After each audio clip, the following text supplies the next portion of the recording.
जय राधा माधव जय कुंज बिहारी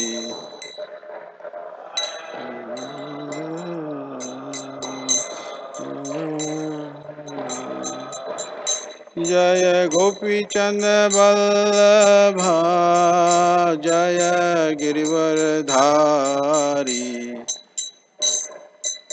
वल्लभा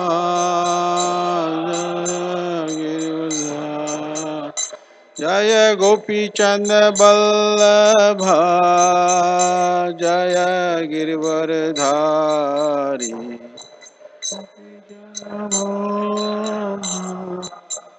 जय गिरिवरधारी यशोदानंदन ब्रज जन रंजन यशोदानंदन ब्रज जन रंजन यशोदानंदन ब्रज जन रंजन यशोदानंदन ब्रज जन रंजन यामुनतीरावनचारी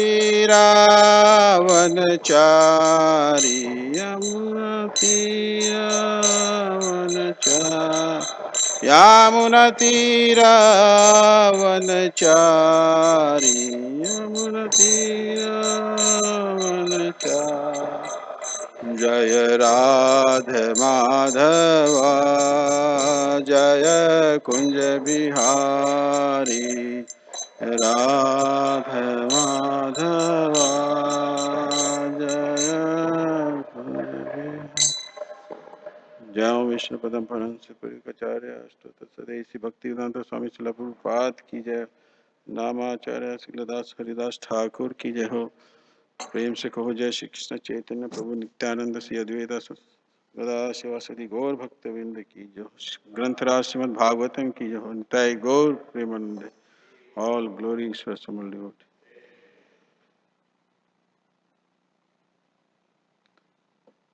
नारायण नमस्कृत्य नरं चैव नरोत्तमं देवीं सरस्वतीं व्यासं ततो जयमुदीरयेत् नष्टप्रायेषु अभद्रेषु नित्यं भागवत सेवया भगवती उत्तम श्लोके भक्तिर्भवती नैष्टिकी। ओम ओम भगवते वासुदेवाय। Okay, we'll be studying from Canto 10, Chapter 20, the rainy season and the autumn, and the text 3. Okay, okay. So repeat after me. Tata, then. Pravatata, begin. Pravrat, the rainy season. Sarva Sattva, of all living beings. So I think that verse is not here, but I will read it. Tata pravatata pravat sarva sattva sambhudava vidya vidyatana mana paridhir vishpurijita nabhastala. Then the rainy season begins, giving life and sustenance to all living beings. The sky began to rumble with thunder, and the lightning flashed on the horizon. Text 4. So you can just repeat after me now. It is on there. Sandra, dense. Neela, blue. Ambuday, by the clouds. Vyoma, the sky. Savidyat, along with lightning. Stani nubhi, then thunder. Aspasta, diffuse. Jyoti, its illumination. Achamanam, covered. Brahma, the spirit soul. Iva, as if. Sagunam, with the material qualities of nature. Bhabhav, was manifest. Sandra Nilabhudirvyoma Savidyustanainubi Aspasta Jyotir Achanam Brahmeva Sagunam Bhabau. Can anyone repeat?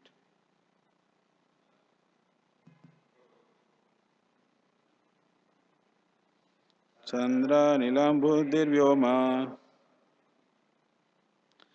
Savidyustanainubi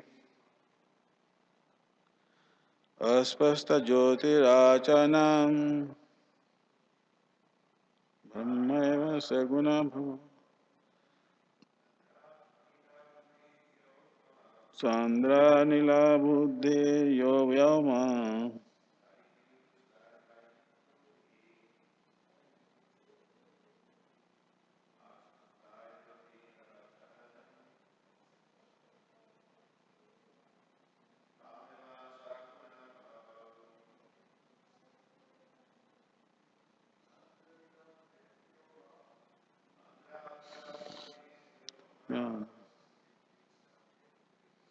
सविद्युषानेनुभिः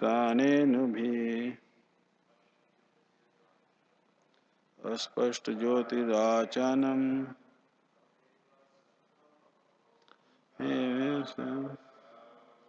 Okay, translation.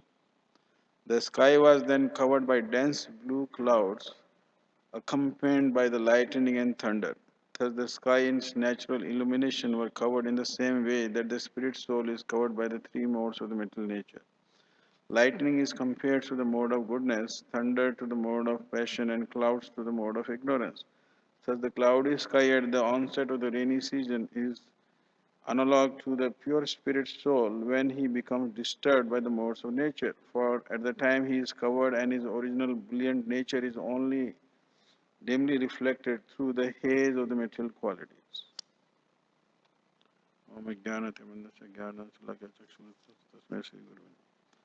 Okay. So now some of the things that happening in the Vrindavan is described here. So as you know that Krishna has an inconceivable potency. If somebody pray to Krishna to get the material benefits, they will get it. If somebody prays to Krishna to get to go to the higher planetary systems, Krishna grants them that permission.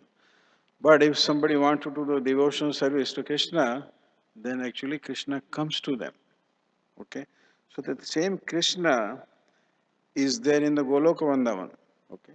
So the original Krishna, he has inconceivable potency. He set aside those inconceivable potency and then he just interact with his devotees there through his sweetness in Golok Vrindavan. So same Krishna appeared here in this Vrindavan. Okay? And the Krishna and his entourage, his associate, eternal associates, they also come here in this, the Vrindavan, which is around 145 kilometers from New Delhi. Okay? So if somebody thinks that, okay, I can buy a ticket, I can go to the Vrindavan, Srila Prabhupada used to explain that it's not easy. Okay? Vrindavan is a state of consciousness. So one has to be in that consciousness to visit Vrindavan in that mood. Otherwise, if your consciousness is contaminated, not pure, then you will see a lot of things around. You will see pollution, you will see mud, then you will not basically respect uh, what was happened in the Vrindavan 5,000 years ago, okay, when Krishna appeared there. So it's very important to understand the mood, what mood we should enter into that dham, and then we should carry that mood, okay? Because Vrindavan represents the state of consciousness. So Krishna has performed his pastimes there. So here it is said that the spirit soul is pure, okay, just like a sky, okay? And but by interacting through the interaction with the modes of the material nature, basically the true nature of soul is basically hidden. Okay, it is there. Okay, when Srila Prabhupada was in London, he was walking on the street. So it was a snowy day, no ice on the roads. So with his stick, he just tried to crack the ice, And then, his disciples used to go with him, just curious, why he's doing like this. Okay. So he again went a few steps and again started cracking the ice. So maybe then one of the disciples asked, Srila Prabhupada, what actually you are indicating. So he said this ice is the impure form of water. Okay. And then the water is pure. Ice is the impure form. Okay. So I am just giving you the holy name so the true nature of the spirit soul within you is revealed. Okay. So that's what the soul is pure. But when it interacts with the modes, then how things happen. So these three modes of the material nature, so the philosopher, the great philosophers usually, they talk about a lot of these other things, but they don't talk about the true nature of the soul. They talk about this soul. So when the body or when the material, when we interact with these three modes of the material natures, and out of that illusion, then we can entangle, we get conditioned within this material world. Okay, so basically, the mind, the senses, the intelligence, it is just trapped. Where the soul is just trapped in this body because of our conditioning with this material world. Okay, material nature, because of the interaction of the three modes. So these three modes are very powerful. You see these modern age technology, all information technology, networking, everything goes as planned, but Krishna's technology is very at a very high level, okay? Because the things we do at the material level, we have four defects, okay? So everything that we do is not perfect. But whatever the Krishna's technology is there is perfect. So you see how the modes are interacting and how the living entity get trapped in that. So whatever the activities we do, there is an associated reaction involved with that when we interact with others. Okay. So what happened? So everything is counted for. Even a small reaction, everything is recorded, counted. So there is no competition with the Krishna's technology. It's perfect.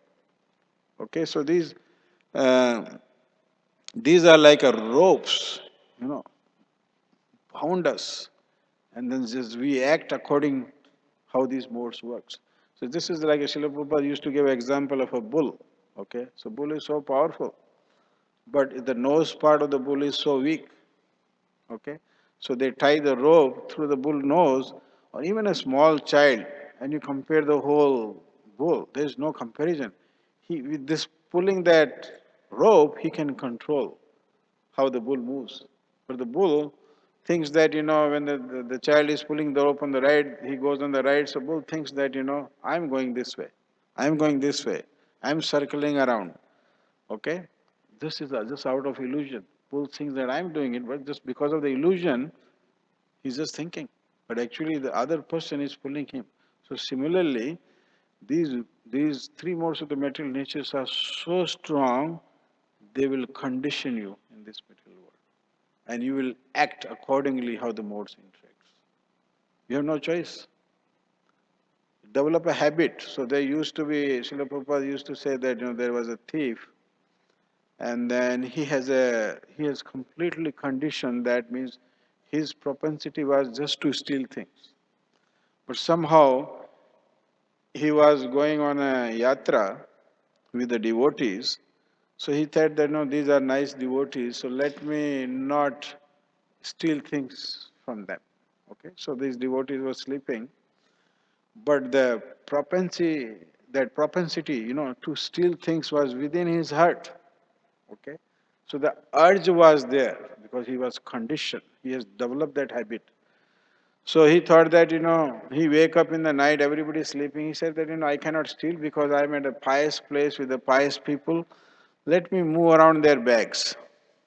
He moved around their bags to different places, and when everyone woke up in the morning, they see there is no bags. Where the bags are missing, misplaced. And then he stand up, he said that, I did that. He accepted that. He said that, I'm a thief by profession, but I try to control not to steal, but I'm so conditioned that the urge came that I have to at least move things around because the habit is there. So you develop that habit. because you are so conditioned with this one. Even if somebody is in the mode of goodness, what happen over a longer period of time, in the mode of goodness is always good, because you have knowledge and then you become happy when you have knowledge. But when you, or somebody is saying, okay, I'm doing charity, I'm doing this pious activity, I'm doing this, I'm so great. But at a certain point of time, the mode of passion may overcome and he start feeling that, I'm doing so many wonderful things. There is no glorification for me. Nobody glorify me, this. So the mode of passion just capture him and he falls down. Then he start making mistakes. The ignorance comes in. So even if somebody is in the mode of ignorance or goodness, there is a chance of fall down because the other modes can just drag him down. So it's very hard to meditate at a certain place, and then how long you can meditate. Arjuna said, Arjuna is telling Krishna that I can control this dragging wind, but it's very difficult for me to control the mind. It's very hard. I cannot control that. That's what Krishna said, prayasa, abhyasa, just practice by practice. It's very hard to control the mind. So how about, if somebody is doing yoga process and a meditation process, how long you can sit? 1 hour, 2 hour, 5 hour? But then you can keep the mind, but the mind is very chanchalam. It's just waver from one place to other place. You cannot have that control or concentration for a long time. You take an example of a tiger. When he runs for his prey, he tired, but he take a rest. That doesn't mean he will not go for that again. He go for that again. But how long is the rest? Maybe few hours, few minutes. So the mind is chanchal. So that's not the process. Okay, so the mode of goodness is the stepstone there where it will illuminate you so you can transcend those modes to higher level. Okay, and that is only happen when you practice the devotion service. When you engage your mind, your senses, your intelligence in a practical devotion service, that's only possible, or only the possible way in this yuga that you can control your mind and senses and intelligence. If you do that's bhakti, that's a devotion service. You engage all these three in the process of devotion service. This way you can easily control. And then, by the Krishna's sweet will, He will empower you to do that. We have to just make the endeavors. We should not think that, now I control everything. No. You just do the endeavors, and then Krishna will come and He will give you the intelligence that you can do these things easily. So that's the path of bhakti. So then when you do this process, you can transcend these modes. And when you transcend these modes, then basically you are not entangled uh, with these three modes, so you will not get any sinful reactions. It's very simple. So for that to happen, it's very important that we should hear from somebody. So start with the hearing, because there are two types of devotees. One is prakarta bhakta and one is mature devotee. A preliminary devotee and mature devotee. Mature devotee is at the preliminary stage. Those devotees need to cultivate the service attitude so they can get that transcendental pleasure in that service attitude so they can progress towards the mature stage. That's how it starts. You have to cultivate the service attitude. Without that, it's very hard to get that transcendental pleasure. Okay? So that's what Srila Prabhupada used to talk, and I used to say again and again, practical devotion service, that means one has to physically do that devotion service by carrying out those services physically. Okay? If you just have a theoretical knowledge, then Chaitanya Mahaprabhu used to say that Sramahi Kevalam, just a waste of time. So you have to that practical devotion service so you can experience the sweetness of the devotion and then you can progress to the higher stage. Okay? So for that to happen, the hearing process is very important. And in the hearing process, the most important that you absorb what you hear, you can visualize. It's not just hearing from this ear and go. You have to absorb yourself.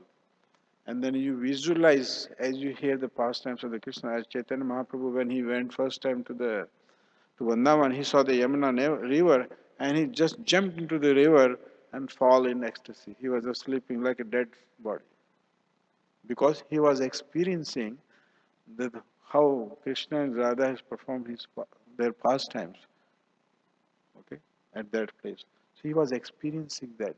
There was a king Kulla Shekhara in South India, and then he used to the people there, devotee there, used to recite Ramayana to him every time. Okay, so one time that priest just went away, and then he asked his son that in my place you recite Ramayana. So his son was reciting Ramayana, and he was come to the point where he said, "Okay, Ravan came to this place and stole Sita, and then he flew from here." So Kulsekhara was visualizing that. He stand up, he ordered his army, let's go and bring back Sita. So he went to the shore. Then Lord Ram personally appeared and said, okay, that's fine. He was visualizing what he was hearing, he was visualizing. When you visualize, the absorption will go deeper within your heart. So you will understand the message. Okay? So the hearing is very important. Chaitanya Mahaprabhu was expressing to Haridas Thakur that I am so worried about the people in this yuga that they are so fallen, how will they get uplifted? So then Haridas Thakur said, Srila Prabhupada mentioned in the purport, that he said that by chanting the glories of the holy name, they will get liberated. It's very simple. So you should not worry about that. He was expressing his feeling for the fallen soul. So the first thing is you hear, okay? And then the second important thing is that you harmonize, okay? Your desire should be same as what Krishna's desire is there. The harmony has to be there, okay? Whenever you do some services, whatever activity you do, the desire has to be aligned, okay? So Yashoda, my desire was to bind Krishna, okay? And then the Krishna desire was also that I should be Yashoda, my mother can bind me. So when the desires aligned, when the endeavors were there, he bound by himself. Okay? Otherwise there was a two-finger shot. Okay? So the desire has to be aligned. Okay? So when we come in front of the deities, we pray to them, and then we ask that whatever your desire is there, I just want to carry out that service for you. So that desire. So then the deity will empower you to harmonize that desire. They will empower you to carry out their service and according to the will of Krishna's and his devotees. So that desire has to be there. Sometimes the harmony doesn't, devotees don't harmonize themselves. Then the third part is service. Okay, so they have to do some service. So the service attitude need to be cultivated. And when they are profound in their service attitude, then they can harmonize, whatever the activities they are doing. So for example, Lord Ram asked Hanuman that he gave him a ring and asked Lord Hanuman that just take this ring and give to Mother Sita. So Hanuman was thinking, why Lord Ram is crying? Because he is the Supreme Lord, why he is crying? He's thinking like that. Because he was not understanding his feeling. And Lord Ram was thinking that, once you go to the Sita, you will realize that you are brahmachari, you will not understand my feeling. Okay, so when he went to see Sita, gave her ring, then he realizes that what was the feeling of Lord Sri Ram. So once you don't harmonize the Lord desire, you have to you have to serve them. When you serve them, then you will start thinking that okay, that was the desire of that devotee, and let me align my desire with that. You can understand. Okay, so sometimes you have to cultivate that service attitude. And then when you start cultivating the service attitude, then the tolerance will come. Okay, that is very important. And when you are tolerant, and then what happened in the end? The samran. It means then you start remembering Krishna. That quality will manifest in you when you harmonize your desires, you have a cultivate your service attitude, develop the quality of tolerance, humility, patience, and then what happened? The samran. Then basically you start remembering Krishna. And that's the ultimate goal of the life. What we are reading in Srimad Bhagavatam, Srimad Bhagavad Gita, the ultimate goal of the life is how we remember Krishna 24 hours. And that should be the objective. That will only comes if you have these four qualities. Otherwise, not come. You can remember Krishna for a few seconds, few minutes, but it's not all the time. So that has to be there. So it's very important that we cultivate these qualities. So in the category of cultivating the service attitude, one should. There are three components. One should hear the instructions of the superior very carefully. When the instructions there, follow the instructions. So they give you certain instructions, you follow the instructions. But there should not be no arguments. Okay, somebody will say, okay, I have differences of opinion, I have a different opinion, they have a different opinion, but the argument should not be there. Okay. There may be differences in opinion, that's okay. You work that out. But there should be no argument when you do services. If something is assigned to you, you have to carry forward. Because when you cultivate these things, then basically you can transcend these modes. Then you will not incur the effect of these three modes on you.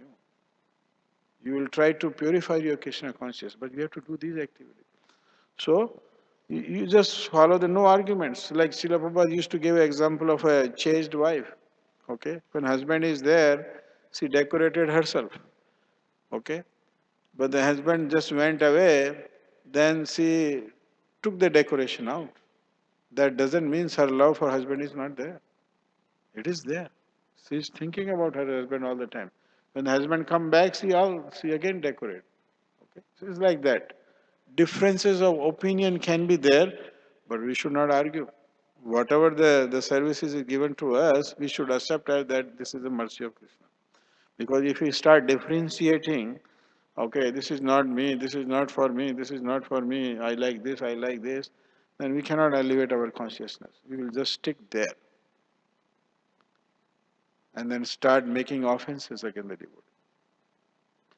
Because if we argue, if we start using our intelligence, then how the problem comes, then how the offenses start. So uh, there's a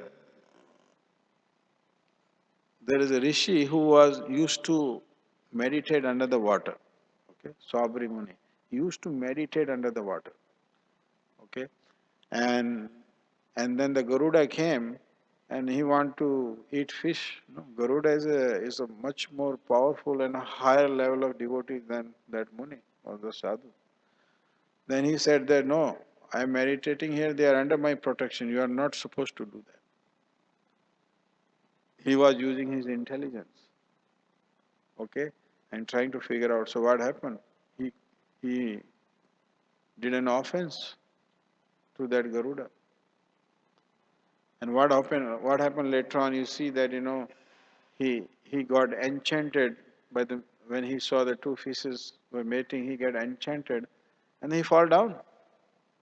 Because he was using his intelligence to figure out. So this way when we do the services, or there should not be no argument. We should not use our intelligence that okay, this should be done. No, whatever the instruction is given to me, just follow it. Because if you don't follow it, if you start using your intelligence, you will start begin creating those offenses, and then that can lead to a fall down. So okay, so the spiritual life and material life. Okay, so there's a difference. Okay, the material life. You know what is the difference between this material life and spiritual life? Material life where we put ourselves in the center. Okay, we put ourselves in the center, and that's a cause of anxiety and misery to us all the time. Okay, because then the concept of I and mine will come, and this is basically we cannot harmonize anything as per the will of Krishna. We do whatever we think is good, whatever we think is not good. Okay, and then the false ego and everything comes up. So when we put ourselves in the center, then how we get more and more conditioned by the three modes of the material nature. On the other hand, the spiritual life, what we do? we put Krishna in the center and then we work around. So when we start putting in the Krishna, so whatever the activities we do, whatever the things we do, we put a love in it. We love to do that things because we know Krishna is in the center. If you have seen that in the 10th canto, that the picture, Krishna is sitting in the center of the lotus and all the gopas are basically around it. And it doesn't matter from where they are seeing Krishna in the center. They feel protected. Okay, so if you start putting Krishna in the center, because if you start putting yourself in the center, then you start controlling the things. Okay. And you think then, I can control this, I can do this, I can do this, I can do this, but that can lead to a fall down of that particular person who is putting himself in the center and trying to control everything. No, you cannot control yourself everything. There is definitely a fall down for that. Okay, it doesn't matter what level you are. The fall down is definite because you think that I am the one who is doing it. But if you start putting Krishna in the center, everything is harmonized. So spiritual material life is just like a coin, flip of a coin. On one side you have material life where you have material connection, material relationship, your family, your friends, how you interact with them. On the other side is the spiritual life where you have association with the devotees, how you interact with others, even in the family. Okay? So both sides you have a challenges, this side or that side. But in the middle there is a rim, okay, of the coin. This is where you harmonize your spiritual and material needs. Okay, if you harmonize there, this is a little side of the coin, the center. This is how the harmony comes. You harmonize your spiritual and material life. When you harmonize, you can grow in your Krishna consciousness. You don't think that this material life is a hurdle for my spiritual life. They go. You have to harmonize them. Okay? Because when you go to the work, you interact with those people. Those are not spiritual people. But you use your intelligence, your the strength that you get from Krishna consciousness to harmonize, to balance it. So the rim, there's a very small room for that. But you have to balance, you have to harmonize. Okay? So I said again and again, you have to develop three important qualities so you can transcend these modes. You should have a strong sadhana. The sadhana has to be strong. Okay? You should do your sadhana very strong because that can then give you that proper strength. You can carry out your activities. Then the sadachar, how you interact with others, with the family members, how you interact with them, what are the different ways you can face challenge and all those things. So sadachar is very important, how you balance it.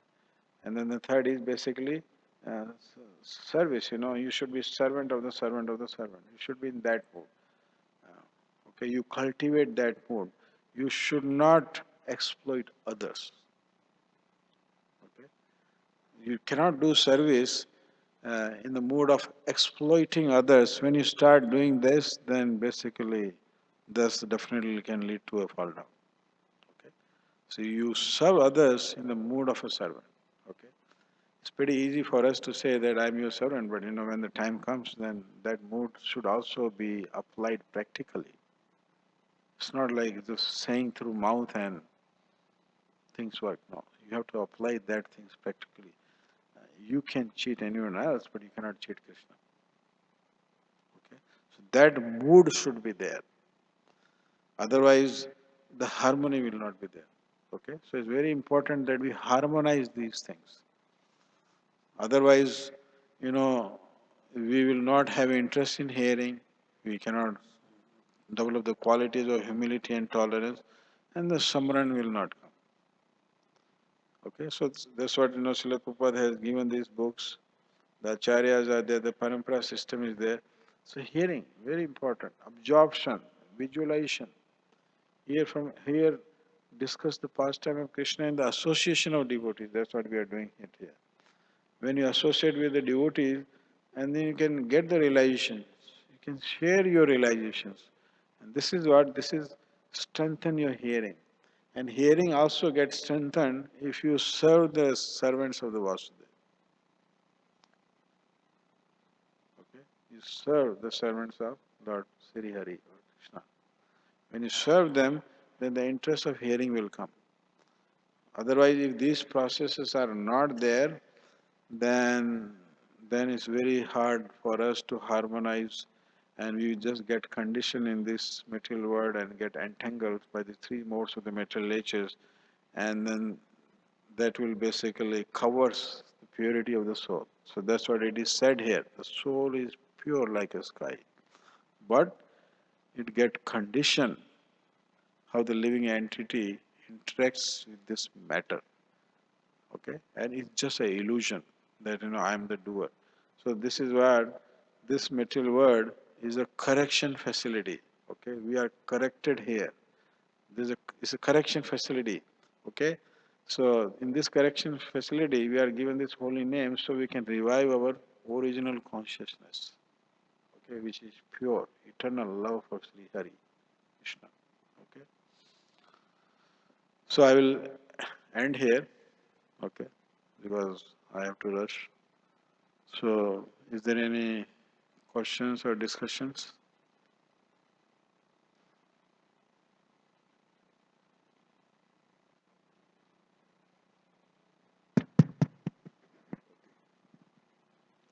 If you've seen that, I'd like to add, uh, you can see the effect of hearing. Okay, when Parikshit Maharaj, he was bewildered or got angry when he was thirsty. He put a snake, okay, on that rishi meditating. He put a snake, okay. But the same Parikshit Maharaj, when he was completely absorbed in hearing from Sukdev Goswami, Srimad Bhagavatam, what happened? He was not worried that, he is hungry, he is thirsty. He was hearing for 7 days without taking even water. So he was so absorbed in visualizing that all that his problems just went away. And the same Parikshit Maharaj was just get agitated when he was thirsty and he was asking for the water and the water he didn't give him water. So you see the effect of hearing. This is very important because when you hear, then you can realize things. Otherwise, very hard to realize. Okay.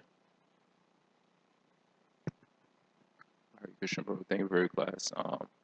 Uh, just the side point, your last point you made, I really appreciate. Actually, I really appreciate all your points. And like you were mentioning, Padishah Maharaj, she was absorbed. I really appreciate that. All the petty things, somebody ignored me, didn't really matter.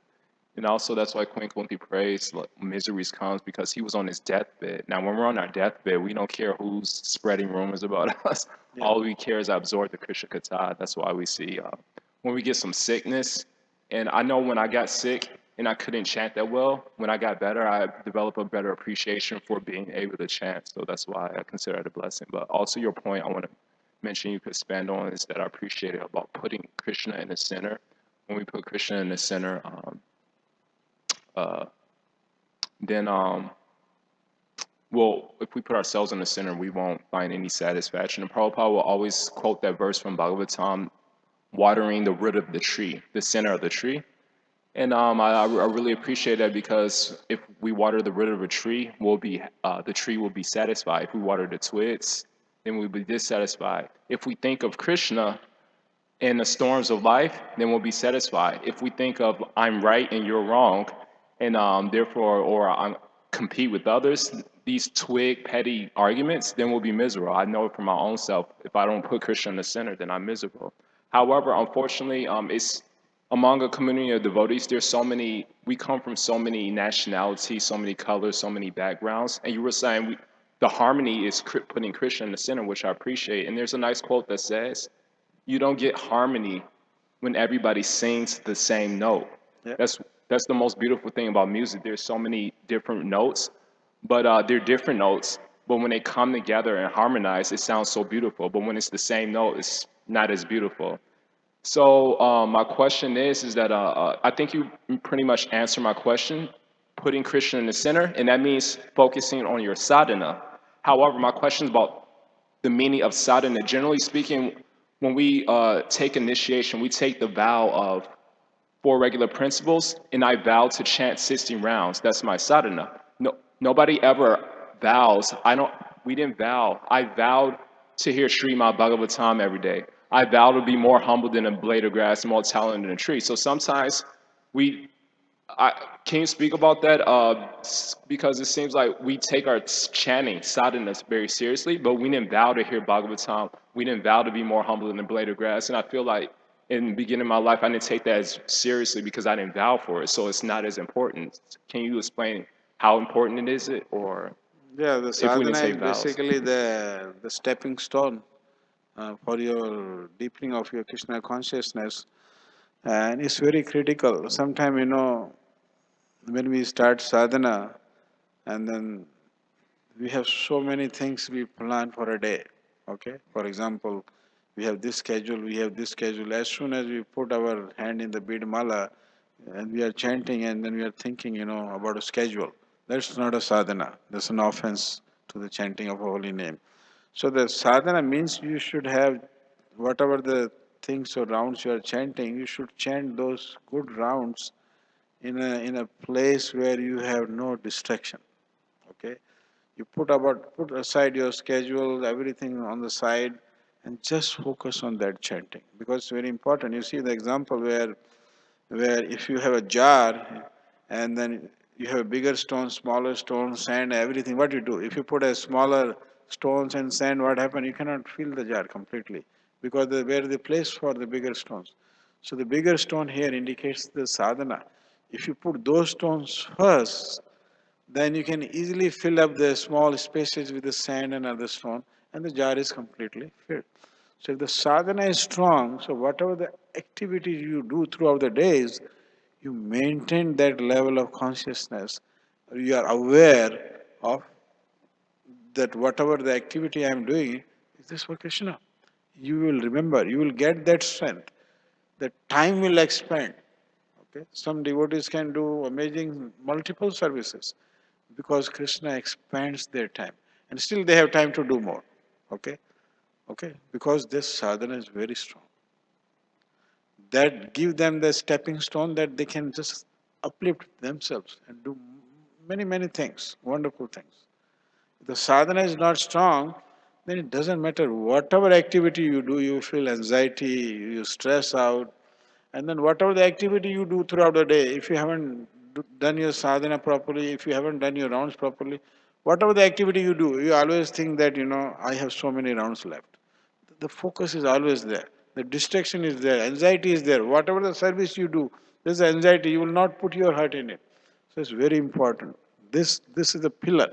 You have to make that pillar strong before you spread out. So this is stepping stone. So just as I said earlier when you are not here, the mode of goodness is a stepping stone that will illuminate you so you can transcend these modes. So you will not then incur any sinful reactions. Otherwise, as long as you are in these three modes, it doesn't matter. Even you are in a mode of goodness, you have knowledge, happiness, but at some point of time, that will generate, it will develop some passion that, that ego in you that, no, I have knowledge, I know everything, I am happy. Then mode of passion will start capturing you and drag you down. Okay? So this is a stepping stone. So sadhana is very important. If that is not important, the other activities you do, you cannot harmonize. You have to harmonize according to the will or the desire of Krishna. Okay? Okay, this is Krishna's desire, so I have to do for him. Otherwise, you are thinking that somebody has given me this service, why he gave me, he's not doing, or she is not doing, and I am doing. Then we start basically identifying those faults, and then that can drag us down. It's not, it's not affecting others or that person, but it's affecting you. Say, for example, no argument. So it's not easy. Sometimes always we think, we always come up with the arguments. Okay, and we say no arguments, then it's very hard to absorb that, why, how that is possible. But when these desires are harmonized, sadhana is strong, then these obstacles will come, and these obstacles are the jewels in strengthening your Krishna consciousness. Okay? Okay. So I will end here. Srila Prabhupada ki